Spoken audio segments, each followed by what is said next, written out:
So my goal is to do this video in one take, unedited, unfiltered, unscripted, just for the information. Like, I was up until 2 a.m. thinking about making this video. I did the first take. I crapped on for half an hour with my head cut off. So I decided to make a little outline this time and make sure my head wasn't cut off this time. So let me get into it. I started this nutrition school because they really got me with the big names. I'm obsessed with Deepak Chopra, Gabrielle Bernstein. I listen to her podcast. Doc Amen, I'm always posting his reels to my story. So I saw these names and I was like, yes, like this lights my fire. Like, these are people I want to learn from. But let me just give you a breakdown of what we're learning, what we've learned in the first little bit. I'm going to give you a breakdown of until test 1, because if I gave you until where I'm at, it would be a little long. And, you know, this isn't for everyone, but if this is for you, let me know any questions, and I can go into more detail about whatever you've got. I love talking about this stuff. This is what I'm passionate about. This is why I chose to do it. Nutrition is something that's really important to me. Specifically, I'm interested in the gut-brain axis and how nutrition affects mental health. So let me just get right into it. First things first, we looked at defining health. And I think the World Health Organization, if I remember correctly, defines health as like the absence of disease, and more detailed than that, but basically that's the kind of gist of it. And they were like, no, like health should be the presence of joy and the lack of, you know, feeling safe, not the lack of feeling safe, but feeling safe and feeling, you know, not just like there's no disease, so you're okay. It's about like thriving, not surviving type of thing. So yeah, defining health and healthcare versus sick care. So right now the healthcare system is more about, oh, you're sick, what's wrong? Let's manage the symptoms. Whereas they're like, okay, no, before people get sick, let's get them healthier. Also in that first week, we looked a lot at individuality and how, you know, what one diet that might work amazing for somebody, like the keto diet, for example, will work amazing for somebody with, you know, diabetes, or even, I think it's Alzheimer's that it's really good for, will work amazing for these people. Like, they will see crazy benefits, but some other people will really struggle on it and have lower energy and feel like shit. You know, like one diet isn't going to help everybody. Everybody has individual needs that need to be met. The second week was all about nutrition beyond your plate. So how you can nourish yourself in other areas of your life to better support nourishing yourself with better foods. So people who have no financial security need to nourish their finances before they will feel safe to nourish themselves with more expensive, or what seems like more expensive, because sometimes it is and sometimes it isn't. Like, it can be more expensive to eat healthy in the short term, and it can be cheaper as well. Like, there are so many videos I see of people like healthy eating on a budget. Like, you can do it, but it's not the easiest, that's for sure. So we did look at like nutrition beyond your plate, how relationships can nourish us, how our home environment either nourishes us or doesn't provide enough support to let us thrive in other areas of our life. So we looked at just nourishment goes beyond what we put in our body. It's kind of our whole life. Like, our creativity can nourish us. If you are, you know, an artist and you're kind of in this like dry spell or writer's block or whatever, you know, you can feel very malnourished, like in a non-food related way. The next week we looked at nutrition foundations. The basic premise of this was most people know they need to eat more fruits and vegetables and whole grains and healthy proteins. Most people know they need to eat more whole foods. Most people know they need to cut out the pop, the soda, the Coca-Cola, whatever, the energy drinks. It's not about that. It's about giving people actionable steps that they can stick with, commit to, that are small enough right actions that make them feel empowered, and actually help them eat healthier. We looked at like the best basic thing would be to like go to the grocery store with a list of a couple foods from every color of the rainbow that are natural foods. Like, you know, red, you're gonna have tomatoes, peppers, orange, you know, purple, beets, blueberries, like all the different colors, you get the point. But just a couple things from each, and just getting your plates more colorful. Colorful food actually looks better for us and more like appetizing than when your plate's all brown. And chances are if your plate's all brown, there's not many different nutrients and it's not supporting your gut microbiome as well as it could. So yeah, then the next week we looked at kind of rhythms. So the circadian rhythm, the ultradian rhythm, which I had never heard of, and just like your natural like flow with your life. Our life is, we're going through seasons, you know, like there was the COVID season, there is a school season, a learning season, a doing season. Everybody has different seasons in their life, and kind of looking at, you know, if somebody's not in a season right now where they're in a place where they can cook a lot of home cooked meals, and, you know, they're in a very different season than we are, how we can still support them as their coach. I should have probably started with like, this is a nutrition, like health, it's a nutrition and health coaching program. So it's not all about food. It's more of a holistic approach to like nutrition in general. So an ultradian rhythm, we'll get back to that, was talked about by this doctor. She was talking about how there's like natural wake cycles within your being awake cycle. So your circadian rhythm is your sleep-wake cycle, where your brain is either producing serotonin or melatonin.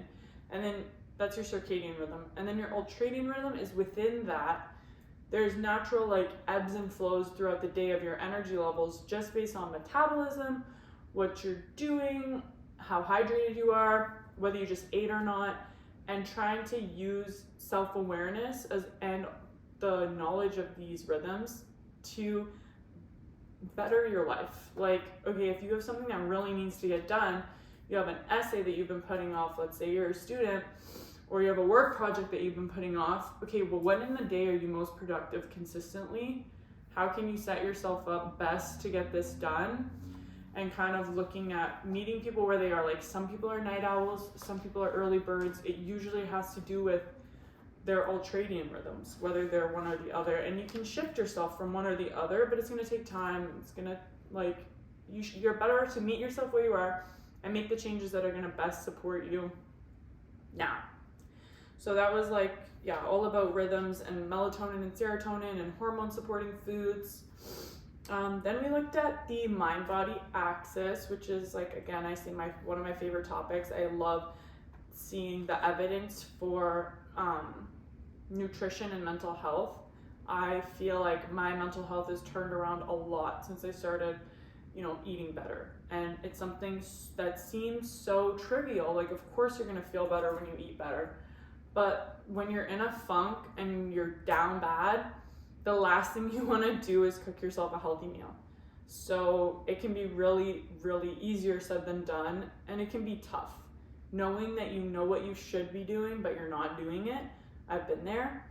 So yeah, we talked about kind of the science of stress and how cortisol, which is a stress hormone, how cortisol affects our digestion, our weight, our other hormones. Like, this hormone doesn't work all by itself.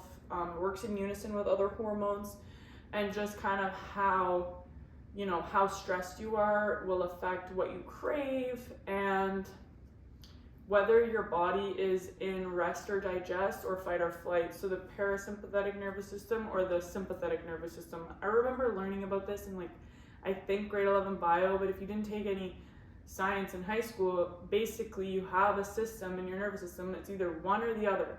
You're either in fight or flight mode or rest and digest mode, and your breath rate and, you know, how well you slept and all of these things can affect like what ratio of your day is spent in which activated nervous system mode.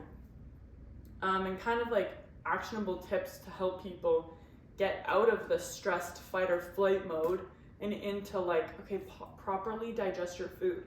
Like if you're in fight or flight mode, all of your energy goes to your limbs so you can run or fight or whatever. All the blood goes away from your gut. And so when your blood doesn't have all the gut, you're not digesting your food properly, your body stores your food as fat, and you just feel like sluggish because you're not using the nutrients that you gave your body. Maybe you never feel satisfied. There's like a lot of different effects that can have. So that was like the science of stress and the mind-body axis. Moving on to module 6, which was all about chronic disease prevention and management with diet and nourishment outside of the plate as well. Sorry. I had kombucha and I'm like burping it up. And movement. Yeah, we looked a lot about like at movement, how like one form of exercise, like I think the examples were HIIT and yoga. Like we really looked deep into the effects on the body of both, and how like for one person, HIIT can be fucking perfect.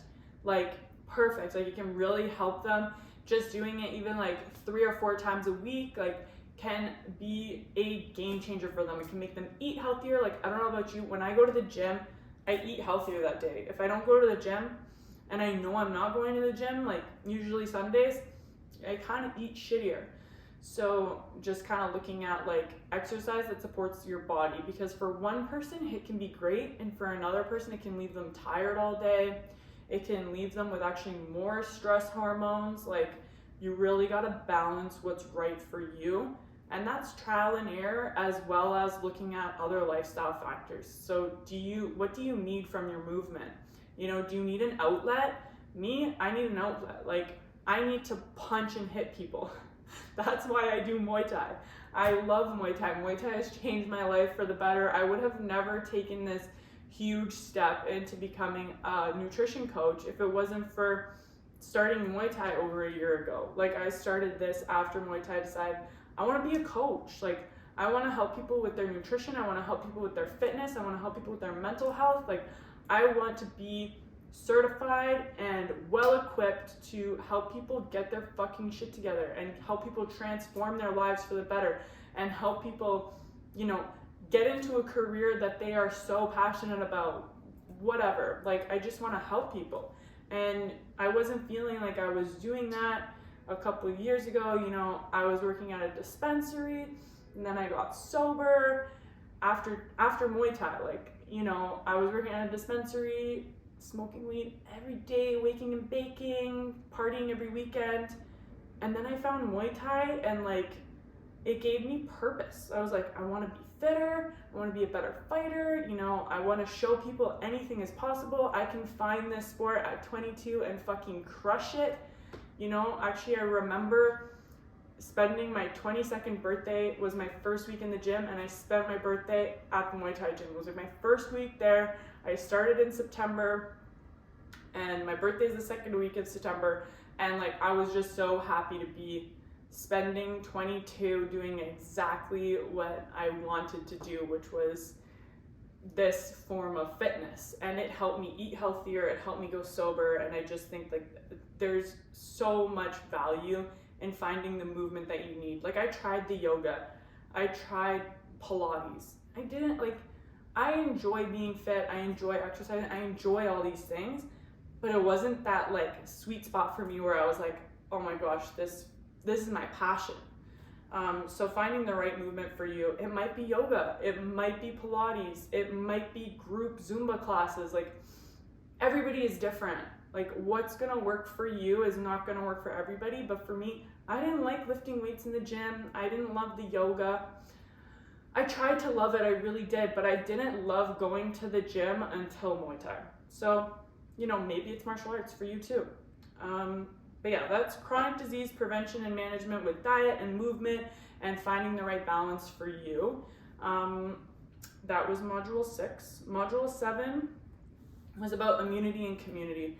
I remember a video from this module that talked about the longest lifespan. There was a town with the longest lifespan in America at the time, and it's not like this anymore because unfortunately they don't live the same way as they did anymore. kind of gentrification and whatever, like it's not how it was anymore, it's not around anymore like that. But they were like, let's study these people, let's see what they're eating, let's test their water. Is their water different here? Like, why are these people living so much longer than all the other Americans? They found they were eating a lot of carbs, a lot of lard, a high fat diet, a high sodium diet, a high inflammatory diet, and they were like mind boggled. They were like, why are these people living so much longer with this unhealthy diet? And I don't, like, it would look unhealthy, whereas I don't think foods are good or bad. There's foods that are nutrient dense and less nutrient dense. They were eating a not very nutrient dense diet, but they were living longer than people who, you know, people in California who are like on the fucking green smoothies and whatever. And they were confused. They were like, why? And then they figured out that these people had like very low stress hormone levels and very low inflammation despite the high inflammatory diet. And that was because of the way that they lived, multi-generational homes, and a deep-rooted sense of community. So, you know, there was never a worry about who's taking care of the kids or who's paying the bills. Like, everybody pitched in, everybody helped out. It was very community-driven, and this kept their stress hormones so low that their body didn't care about the inflammation that they were getting from food. Like, diet isn't everything, you know? Like, if you don't want to be vegan, it's gonna stress you out more trying to do something that doesn't really align with you, and it's gonna have more harmful effects than good. Like, this is just like to show that like you can eat the perfect diet, and if it's stressing you out to do so, it's probably not the right move for you. Whereas you can eat a unhealthy diet with fried foods and fatty foods, but if every other aspect of your life you're thriving in and you're feeling great about, and you're feeling safe and secure and loved, and you know, you experience joy on a daily basis, your diet isn't really gonna affect your health as much as you think it is, which was a really big eye-opener for me. I was like, what?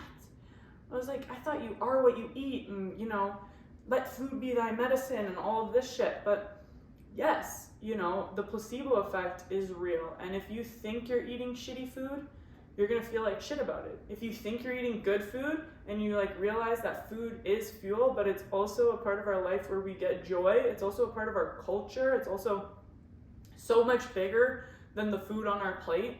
When you can look at food like that and be like, okay, I'm making a healthy choice for nutrition wise today, for nutrient density, but tomorrow, like, it's Thanksgiving and I'm gonna go off on the treats, like, that balance is healthy, you know? And I think that this extreme example of this very inflammatory diet, but these like extra long lifespans, showed me that like diet is important, but not the be all to end all. It's not as important as we think. So we also in that week talked about immunity, and it is our immune system that fights all of the inflammation in our body.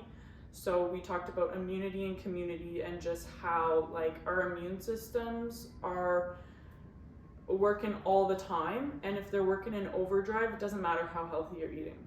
You know, it doesn't matter if you're having green juices and, you know, plant-based and whatever. If you're not supporting yourself in other aspects of your life, you're not going to see the health benefits. Next, we talked about financial wellness, food insecurity, and your food environment.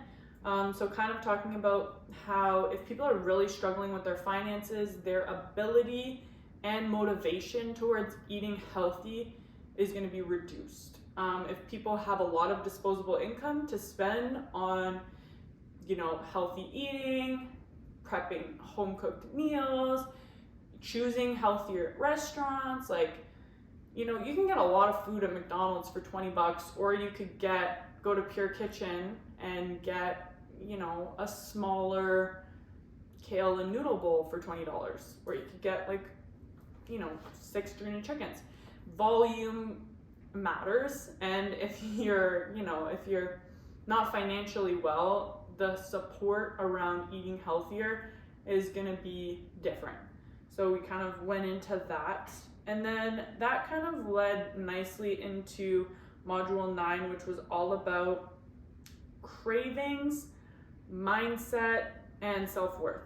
So we looked at like the science of cravings and what, sugar cravings, fat cravings, salt cravings, what these all mean.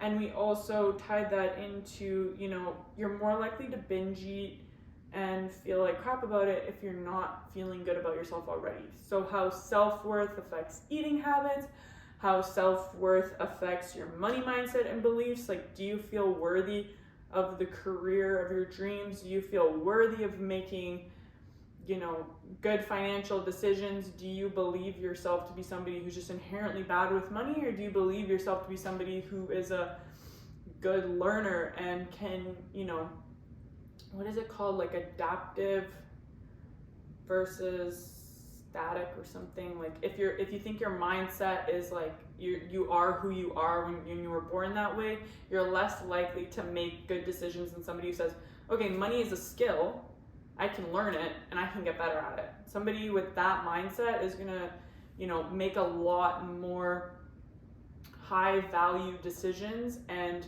get the snowball rolling faster than somebody with a mindset of like, I am who I am. Like, I can't change. I'm definitely more of like, the more you know, the better equipped you are to make better decisions. So I'm always trying to learn more. I'm always trying to, right now my focus is definitely working on my money mindset. I'm reading a book by Rachel Rogers called We Should All Be Millionaires. I'm also reading Napoleon Hill's Think and Grow Rich again. And right now, my books are mostly focused on the money mindset side of things, but I have read a lot of books about mindset in general. Dr. Joe Dispenza is somebody I read a lot of books from and who I really like. And he is also the author of The Placebo Effect. This is my second take doing this video. The first take, my head was cut off, so I can't remember if I talked about it in this video already, but the placebo effect, if you've never heard of it, is when pharmaceutical drugs are tested, they're tested against a placebo. And the doctor or the patient doesn't know whether they're getting the placebo or not. So, there's no differences in how they explain the drug. They explain the sugar pill the same way that they explain the pharmaceutical drug. And the person thinks, 30% of the people who receive the placebo think they're getting the medicine and they feel better. So it just goes to show, the power of our mind and the power of the healthcare system as it is. Like, even though these medications have symptoms, you may still get a lot better just because you think you should be, so you do.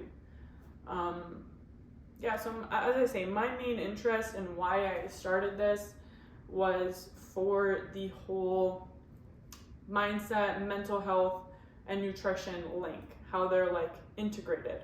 And this school is awesome for that. They really take an integrative approach. They talk about how your career will affect your food choices, how your finances will affect your food choices, how your home environment and your relationships and how all of these things affect your nourishment as a whole. And I'm probably rambling now. So if you have any questions about any of the topics I covered, just let me know. Any hormone health questions, any food questions, any stress questions, movement. I covered a lot of topics, so if anything stuck out to you, just hit me up. I was up all night thinking about making this video, and I just know somebody out there needed something from it. So if that was you, I'm happy you found this. Thank you for coming. Thank you for watching and listening to my TED Talk.